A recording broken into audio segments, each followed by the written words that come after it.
Here's a story of a scary incident that took place in the early 90s. At that time, I had just graduated from high school and was working my first full-time job.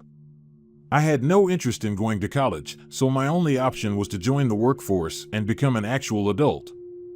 My job was as a night auditor. If you're not aware of what a night auditor does, the job basically requires you to do everything from checking in guests to setting up wake-up calls and balancing accounts for the night. Despite only being 19 and at the usual level of laziness for a kid my age, I loved my job. Well, I loved it most of the time, but when crazy things happened like what I'm about to tell you, it was probably the worst job in the world. Possibly the scariest thing I have ever experienced occurred on a quiet Monday night. Before I tell the story, let me provide some information about the hotel I worked in. It will help in understanding the story later on. The place was set up in a similar way to those rundown hotels you see in movies. You had your usual covered drive-in at the check-in desk that led into a big parking lot with spaces in front of the rooms. Despite the fact that there were 3 stories, I was told to never check anyone into any of the third-story rooms because of strange occurrences in the past, but that's a tale for another time. Although the place may sound massive, in truth, I could see every room from the desk. My only blind spots were just around from the windows, and I could check those on my walkthroughs. Since I'm on the subject of walkthroughs, I'll place the actual beginning of my tale right here. As I mentioned, this happened on a quiet Monday, which was one of our slowest nights for customers. During the tourist season, we did pretty brisk business all through the week and weekends, but it was in the middle of winter, and the hotel was never smack dab in the middle of the tourist roads. You had to see one of our billboard ads or already know where we were located. So, if I was lucky enough to check anyone in, it was usually one of our regulars. On the night this happened, I had just finished one of my walkthroughs, checking that there was ice in the machines, among other things. I had returned to the desk and sat down in the office located behind it. I was doing paperwork when I happened to look up at the bay of monitors for the security cameras and spotted a guy in black standing just out of view of the windows out front. Being naturally curious, I continued watching him while he stood there looking around for anyone in the area. I guess when he was satisfied nobody was watching, he pulled a black ski mask from his pocket and put it over his head and face. I didn't see a weapon at the time, but I sure wasn't going to give him time to pull it out. Since I had a good idea of what he had planned, I ran as fast as I could to lock the front door so he couldn't enter. I could see him through the windows as we both ran for the doors, but I got to them first and turned the deadbolt just before his hand touched the handle. The mask he was wearing had a hole for the mouth, and a sneer of disgust slowly grew on it. Seeing how angry this made him, my self-confidence disappeared, and I was replaced by a look of abject fear. I couldn't see my face, of course, but I could tell from the smile growing on his face that he knew he was in charge. When his hand reached my eye level, I could literally see down the barrel of the gun. As he pulled back the hammer, the cylinder turned and clicked. Everything seemed to be moving in slow motion. Then, like he was putting an exclamation mark at the end of a sentence, he put the barrel to the glass. When he put his finger on the trigger, I honestly saw my life flash before me. It hadn't been a long one, and it was about to end. That's about the time I lost control of my bladder. I'm not going to lie, it happened. For a second, I considered trying to make a break for it, but when I attempted to move, I was frozen stiff. So, in an act of acceptance, I closed my eyes and waited for the shot, but it never came. I have no idea how long I stood there, but when I finally got the courage to open my eyes, he was gone. I could feel my knees about to buckle, and a queasiness filled my stomach. There was a row of chairs next to me, and I managed to sit down before I collapsed. As I sat there, crouched over, with my head between my knees, fighting the urge to vomit, I tried to figure out why I wasn't dead. Did he take pity on me? Did he not have the guts? Really, I didn't care. I was just happy to be alive. If I ever meet that guy again in different circumstances, I'll thank him for not pulling that trigger. The idea of calling the cops went through my head, but I decided against it. They would most likely be unable to catch the guy, and I couldn't identify him. What I was going to do was change my pants and quit this job at this hotel and go to college after all. I finished out the night and quit the next morning. I told my boss about the attempted holdup and the guy with the mask, just out of courtesy, in case he decided to come back, and that was it. I enrolled at a local community college that spring. After my 2 years there, I moved on to a large California university where I eventually earned an MBA and went on to work at various corporations around Southern California and Nevada. I'm finally working for myself as a consultant and employ several others. Despite the overwhelming fear I felt that night, the incident ultimately turned out to be the wake-up call I needed to get my life in the right direction. I had spent so long in school that I was in no hurry to move on to another. Besides, I'd witnessed the success some of my friends were having without going to college, and I'd convinced myself that it had nothing to offer me. However, I learned that night, a lesson I'd like to pass on to young people just out of school. If you truly believe college is not for you, don't go, but you owe it to yourself to be very sure. Because if your life turns out to be different than you had hoped, you could end up like either one of those men, staring at each other through those glass doors all those years ago.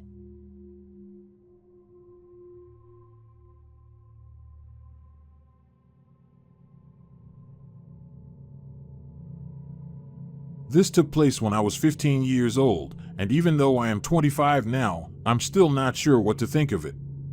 At that time, I was enjoying my life, and it seemed to reflect in my dreams. Almost every one, especially the sexual ones, had a very positive theme, at least the ones I remembered. Yes, like any normal person, I had nightmares, and I still do, but they were either not that bad or I forgot them right away. That was unfortunately about to change on a family vacation to the hillbilly heaven of Branson, Missouri. Each year, my family tried to pick a new location for our vacation, and this year, it was Branson. We had been there once when I was around 10 or 11, but since then, it had added a lot more attractions, especially musical theaters. We had just driven in from Oklahoma City, so everyone in the car was tired. Thankfully, my parents were meticulous planners, so our hotel rooms were ready for us when we arrived. I guess since my brother and I were approaching the age where we could be trusted, we were given our own room. Then again, maybe they wanted to get busy in peace. It didn't matter to us either way, the room was really nice. It even had its own little living area with a TV, and we managed to play Call of Duty for around an hour before we decided we should crash. Just as I figured, our folks had us up at the crack of dawn. It never made sense to me why they would do this. I thought the whole point of vacation was to get some rest and relaxation. Instead, they'd have us up at 8 a.m., and we'd have to sit around for another 2 hours waiting for them. Once they were finally ready to go, my dad would drive us from place to place like his but was on fire while yelling at Jeff and me the whole time. We couldn't understand why he was so angry and stressed out. That's probably why I don't go anywhere on my holidays off. It always seemed more relaxing to just sit at home and get high. Anyway, we did the usual touristy things that people do in Branson, riding the ducks and stuff like that. We made it back to our hotel about 5 to clean up and go out to dinner. I think my dad had some plan for us to go see the Presleys or some hillbilly crap, but we were saved when my brother got sick during dinner, so the remainder of the evening was spent in our room playing the Wii. Jeff started feeling a bit better by bedtime, so we decided to stay up a little longer playing games. I called it about midnight, and it wasn't long before I was asleep. She came at some point, I'm not sure when. I could tell that I'd been asleep for quite some time because it was so hard to move. Then again, that could have been a part of her power. Not until later did I see the clock, but that would only tell me the time then, not when she made her entrance. I wasn't aware of her presence at first, but I was already able to see most of the room. My brother was sprawled out in his bed with the covers half off of him, basically the way he'd always slept. The air conditioner's low roar was there, hanging in the room, but much quieter than I'd remembered it. I just lay there for a moment, taking in the peacefulness of the overall environment until I noticed a figure just on the edge of my vision. I tried to turn my head sideways to get a better look, but it wouldn't move. This made me a little concerned, but I still had no reason to get upset. Most of the room was still within my sight. When I switched my eyes to the foot of the bed, hers locked with mine. At first, all I saw was her eyes, but her head seemed to grow larger and out of the darkness until it was nearly all I could see. I could feel the rest of her, climbing slowly in occasional bursts of my bed. This was when I truly began to panic. The battle to move anything was a loss. It was like I had been frozen in a block of ice, but without the cold. Even when I felt her hands touch me, I was unable to shrink away. I so badly wanted to scream, just to get one short sound out. The tears ran down my temples. I was sure I was going to die. She continued to crawl up the bed until her face sat a mere few inches from mine. This was the first time I could clearly see how horrible her face was. She resembled your stereotypical old witch with hairy moles on her chin and black crooked teeth. Her breath was the worst mix of rotting flesh and musty air. When she first saw my tears, they seemed to excite her. She began shrieking and laughing, running her filthy claw-like fingers in small circles on my bare chest. My fight to break free from her continued, but it gained me nothing. Her weight on my body was starting to be too much, and I began fighting for air.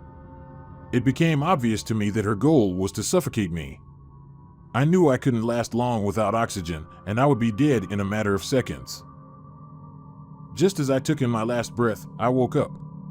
My body took over from there, grasping at any air it could get. Basically, I was hyperventilating. Within a minute or so, I was finally getting control of my breathing and was able to realize what was going on. I stayed, laying there on my back for a minute, maybe to reassure myself I was still alive and very happy to be so. Slowly sitting up, I looked at my body for any scratches or marks, but none were there. I also looked around the room for any sign of the witch, but the only other person in the room was Jeff, still sprawled out in the same position. That was the first time I began analyzing the whole occurrence. Had I really been asleep, having a bad dream, or was it real, and what I saw actually happened? Jeff was in the same sleeping position as in my dream. Had I been able to see everything in the room while being asleep? If I had, that would make that horrid woman real. There was no way I was going to be able to figure it out that night, if ever. I did know I was way too scared to go back to sleep. The alarm clock on the side table said it was 4:35 a.m. Although I was still very tired, I was too afraid to fall asleep, so I went back to the TV. I guess I did nod off again at one point because my mom's banging on the door woke me up at 7:45. After 3+ hours of waiting, I was happy to be back on the road for home.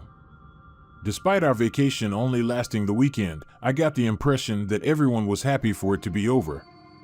I know I was, and not just because of the nightmare. Speaking of the nightmare, I found myself scared to go to sleep for at least a week, but once it looked as if she wasn't coming back, my life went back to normal. Because of my age, I got to avoid family vacations for the rest of my time at home. I made sure to schedule work especially heavy that time of year to avoid them.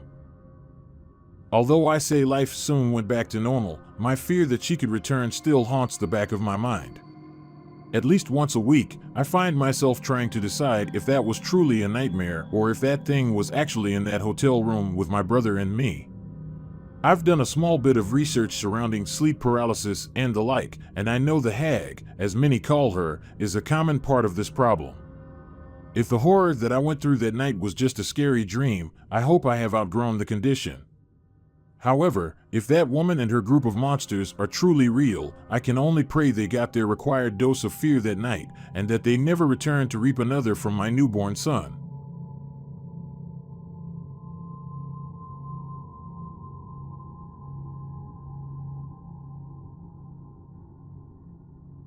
This past Monday, my coworkers and I returned to our hotel from a day of work out in the field.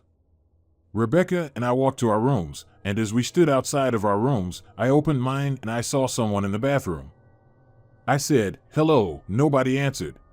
My first instinct was that it was a cleaning lady in there for some reason, and then I saw my bag with my clothes in her hands. I said to my coworker, "There's a woman in my room." Then I asked the woman, "What are you doing with my stuff?"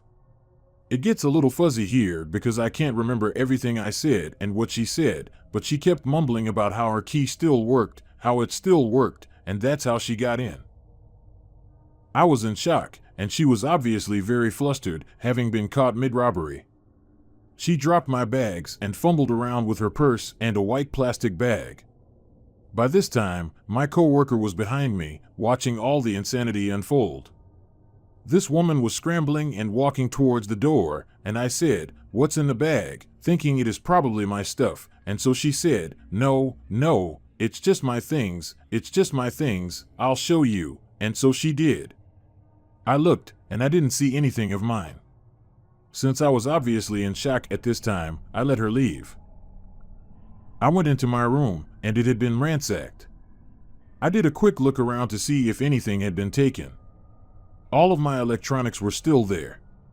Then I went into the bathroom, and I saw my underwear, my bikini, and my clothes shoved into my own bags randomly. Even my passport was shoved in there. Then I looked on the counter, and I saw that she got into my medication. I'm not sure what was going through my head at the moment other than I wanted it back, so I ran out the door to go find her. I ran to the laundry room downstairs and out to the sides of the hotel, and I didn't see her. I realized I was never going to find her, so my coworker and I went down to the lobby to tell them what happened, and then we called the police. We went back up to my room to wait, and I noticed that there is a metal bat on my bed a little larger than one of those novelty wooden bats you can get at a baseball game, but there's also a flashlight on the end. She must have left it behind in her hurry. She also left behind a necklace that must have fallen out of her bag when she was scrambling with mine. I was mostly freaking out at this point because I thought that she'd gotten away with my medication that I need. The police got there and took our statements and looked around the room as well. One thing that I noticed was that there were bits of drywall in the sink, and I pointed that out to the cops, but none of us really knew where it came from. We started looking at the door and the windows to see if she pried her way in somehow, but there was nothing. So we kind of just went with the idea that she had a spare key or something, even though the hotel front desk was adamant that there is no way that could be. The officer that came brought 2 more officers as backup because they thought the woman might still be in the vicinity. After our statements were taken, there was nothing else they could really do, so they left. I sat down to finally make some calls to tell people, and as I'm on the phone, I'm thinking about the drywall in the sink, and it still didn't make sense to me. So I'm on the phone and looking at the drywall and the mirror on the wall right above it, and then it hit me. I got my coworker and asked her to help me pull at this mirror on the wall. We took the mirror down, and there's a hole there just big enough for a desperate junkie to squeeze through. I asked Brian and Rebecca if I should call the cops again to let them know that I found this, and my boss said there's still 2 cop cars in the parking lot. So I went down to tell them, and the female cop kinda rolled her eyes, but the young guy said, "I'll come check it out." They both came back up, looked in the hole, and found a pillow, blankets, cigarettes, clothes, toothbrushes. This woman had been living in the wall behind my mirror for God knows how long. She had access to me and my room at all times.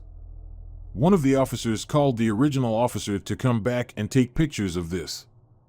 She explained to him what's going on, and all I hear over the radio is "no fucking way." He comes back, takes pictures, and is just as mind blown as the rest of us. Obviously, we packed up and left immediately. What's even crazier is she has probably been there a long time. The last time we stayed at this hotel, I would randomly smell cigarette smoke, and I assumed someone was smoking in their bathroom and it was traveling through the vents. But nope, a junkie was smoking just on the other side of my mirror. She had access to other rooms too. The holes in the walls were from a renovation, and the hotel hadn't properly patched and just covered up with mirrors. She could have been hanging out in people's rooms when they were gone. Anyway, this was insane, and I'm taking a little time off.